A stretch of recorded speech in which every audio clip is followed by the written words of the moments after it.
ID apart főtitkára. Revolusioner demokratis dan cinta damai.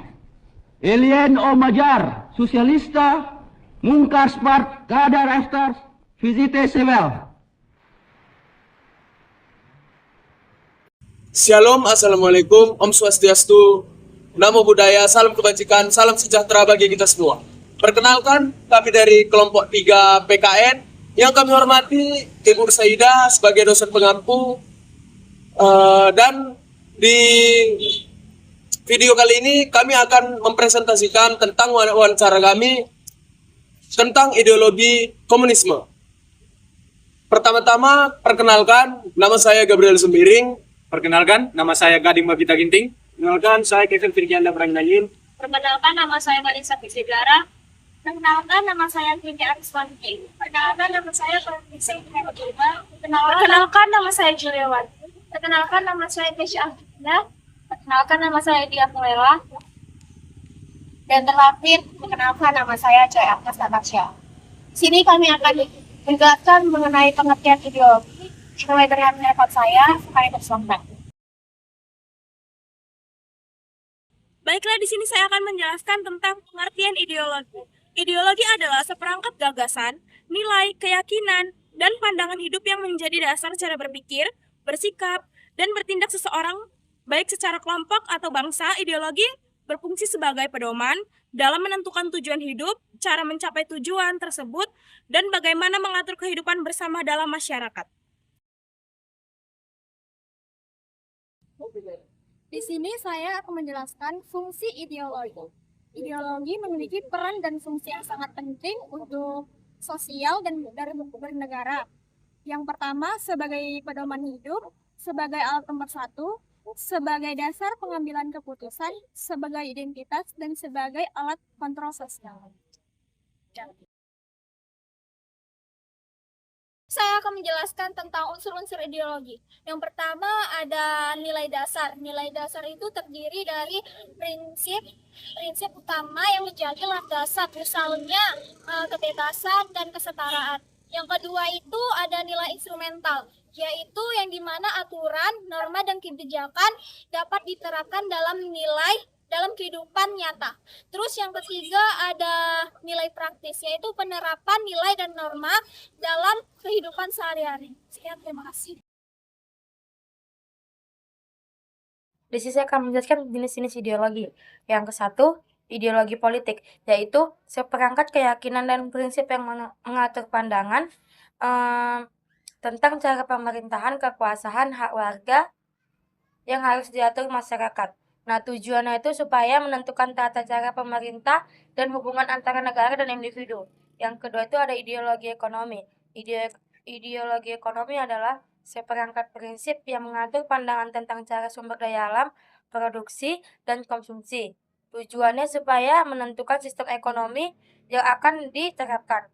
Yang ketiga itu ada ideologi agama, yaitu keyakinan yang berakar pada ajaran agama tertentu, yang tujuannya untuk menyatukan ajaran agama dengan tata kehidupan masyarakat.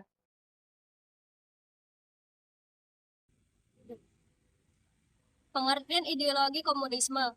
Komunisme adalah ideologi politik, ekonomi, dan sosial yang bertujuan menciptakan masyarakat tanpa kelas, tanpa kepemilikan pribadi atas alat-alat produksi, dan tanpa eksploitasi manusia atas manusia. Nah, selanjutnya ada prinsip-prinsip dasar komunisme. Yang pertama ada materialisme historis, yaitu perubahan masyarakat ditentukan oleh kondisi ekonomi. Yang kedua ada kolektivisme, yaitu kepentingan bersama diutamakan daripada kepentingan individu. Dan yang terakhir ada diktatur proletariat, yang artinya kekuasaan politik berada di tangan kelas pekerja untuk menghancurkan kelas penindas. Terima kasih.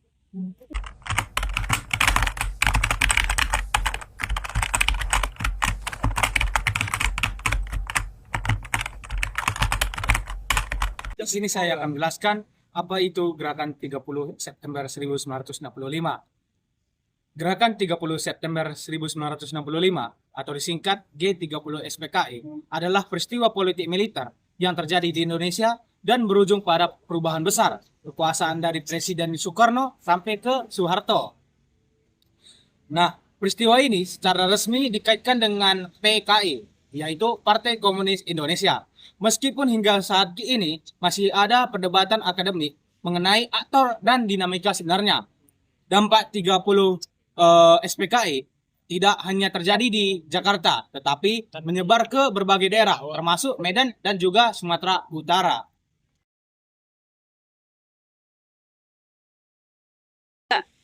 Baik, kondisi Medan dan Sumatera Utara sebelum G30 STKI. Sebelum 1965, Sumatera Utara terutama Medan memiliki aktivitas politik yang tinggi. Basic masa PKI yang cukup kuat, terutama buruh perkebunan, organisasi tani, organisasi sayap, PKI seperti BPI dan Pemuda Rakyat. Namun Sumatera Utara juga memiliki kelompok anti komunis yang kuat, pengaruh besar dari Angkatan Darat, organisasi keagamaan, organisasi pemuda, dan non-komunis. Sekian, terima kasih.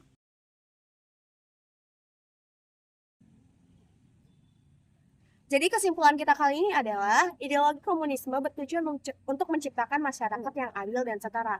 Namun dalam kasus ini seringkali menimbulkan masalah yang serius, seperti pembatasan kekuasaan yang berlebihan dan pembatasan kebebasan. Nah, karena itu banyak negara yang menolak dan memodifikasi ideologi ini sesuai kondisi mereka masing-masing. Terima kasih. Teman-teman, terima kasih sudah menonton paparan materi dari kami. Kiranya paparan materi ini dapat bermanfaat bagi kita semua. Sebelum kami tutup video ini, kita akan meluncur ke PAC PDI Perjuangan Medan Johor. Kita akan mewawancarai anggota PAC PDI Perjuangan Medan Johor agar kita tanyakan apa sih yang berkaitan dengan ideologi dengan partai. Langsung aja kita berangkat. Mari.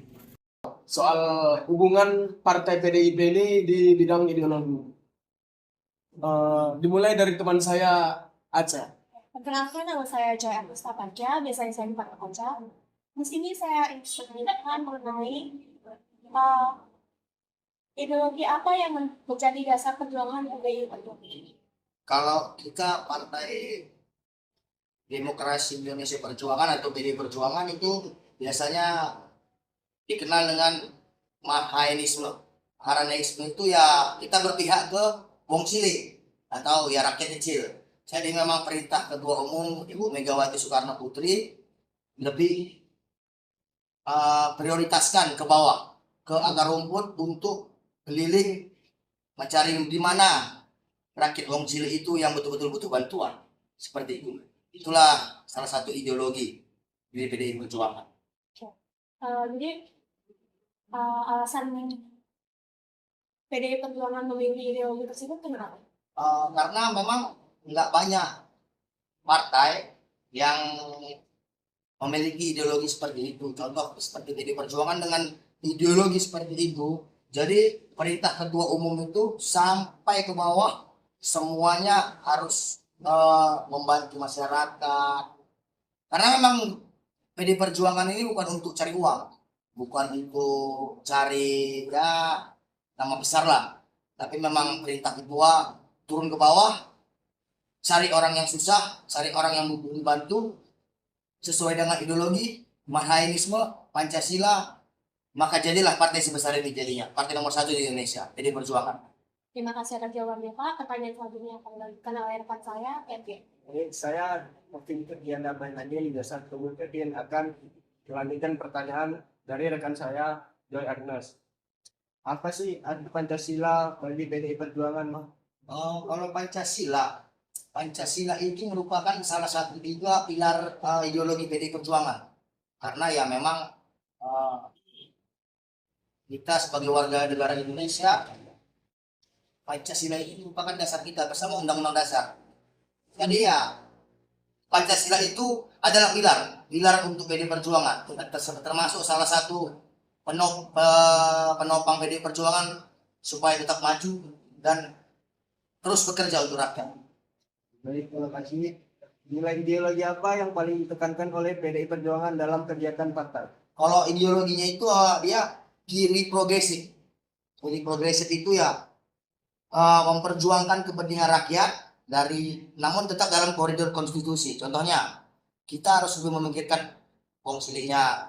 Karena kalau kita tidak memikirkan mereka, yang ada nanti jadi cuma untuk cari uang atau untuk kepentingan pribadi. Karena ya mudah-mudahan lah sampai sekarang jadi perjuangan tidak ada seperti itu. Semuanya turun ke bawah, semuanya bekerja untuk rakyat. Mungkin ya contoh banyak juga yang dari Bapak Supiantan membantu untuk anak-anak muda seperti mahasiswa-mahasiswa yang kuliah. Beliau memang sangat ikhlas. Beliau itulah salah satu pedoman, salah satu contoh kader terbaik dari perjuangan di Sumatera Utara ini ya. Ajakan saya sih semoga yang muda-muda ini ikut terjun bersama beliau kan gitu. Karena rata-rata pasti semuanya kenal kepada beliau. Seperti itu. Baik. Sekian saya akan melanjutkan pertanyaan selanjutnya rekan saya Gabriel. Oke Bang, kita masuk ke apa tujuan PDIP gitu sebenarnya kan Bang. Jadi kita mau tahu apa sih kerja nyata yang udah dilakukan PDIP ini ke masyarakat kecil gitu Bang. Biar teman-teman juga semua tahu kan Bang. Kalau seperti itu ya kita mulai contoh yang paling dekat, banjir. Semua kader, semua fraksi, kalian kan tahu, bergerak semua membantu yang banjir, tidak pilih-pilih semuanya. Contoh, kita buat yang terdekat, Pak Sopiantan, berapa dapur umum yang dibuat dia? Itu, ya itulah kemenangannya PDI Perjuangan tanpa diperintah. Ada yang lagi susah, itulah yang wong cilik tadi dibilang. Ada yang susah, ada yang memperlukan bantuan, mereka segap. Dan itulah dia. Kalau bisa yang muda-muda ini pun ya, ayo ikut politik. Contoh Pak Sopianto, contoh Pak Yusuf Tintin. Mereka tim nol, mereka dari yang sama sekali tidak tahu apa-apa tentang partai, mereka gabung PDI Perjuangan. Ya, contohnya sampai sekarang sudah banyak yang dibantu mereka. Sekian. Kita sama-sama tahu lah Bang kan, banyak yang dibantu oleh Pak Sopiantan. Apalagi dari kampus kita Satya Terra Bhinneka yang memang sebenarnya hampir dikhususkan untuk yang dibantu oleh Pak Sopiantan sebenarnya. Nah, pertanyaan terakhir nih Bang. Menurut Abang tuh sepenting apa sih Bang ideologi itu di sebuah partai, apalagi untuk PDIP ini? Ya, contoh seperti kita ambil aja contohnya lah untuk seperti mahasiswa-mahasiswa ini. Kan nggak semua orang bisa ikut kuliah. Bisa aja kan di pakas-pakas dari DPR di sana supaya jadi uang masuk ke mereka kan gitu maaf ya ini. Tapi itulah yang membuktikan saya ikut dengan Pak Sopiantan. Saya sebagai pengusul juga pernah kan. Saya salah satu tim Pak Sopiantan juga. Itulah yang ditekankan sama Pak Sopiantan kepada kami semua tim-timnya. Jangan pernah ada penitipan apapun. Karena mereka itu perlu dibantu. Kalau kalian minta lagi uang sama mereka, berarti kalian tidak ikhlas membantu. Itu juga ditekankan oleh Pak Yusuf, ya Bu Risna, Pak Tamba, mereka semua. Karena ya seperti itulah. Ya kalian-kalian kan ada juga yang ikut kuliah. Mungkin namanya manusia kan tidak tahu. Ya, kita kan nggak tahu rezeki orang. Ada yang bisa, ada yang dia lumayan, ada yang sama sekali untuk melanjut ke kuliah aja mereka takut. Mungkin ya Pak Sopiantan sering bilang seperti itu, tapi jangan takut. Selama Pak Sopiantan masih di atas, selama saya ada PDI Perjuangan, tidak usah takut. Ayo kita berjuang. Semuanya wajib merasakan apa itu program pemerintah. Saya jelas seperti Bapak, seperti Pak Sopiantan, seperti Pak Yusuf. Yang memang betul-betul membantu masyarakat kecil, bukan yang orang-orang kaya itu kan gitu. Mereka nggak lagi dibantu kan gitu. Ya seperti kita lah. Ya saya pun bukan orang yang enak, tapi memang jujur saya pun sudah banyak juga memasukkan mahasiswa. Ya, saya juga berterima kasih kepada Pak Sopiantan, Pak Yusuf, dan Rumah Aspirasi.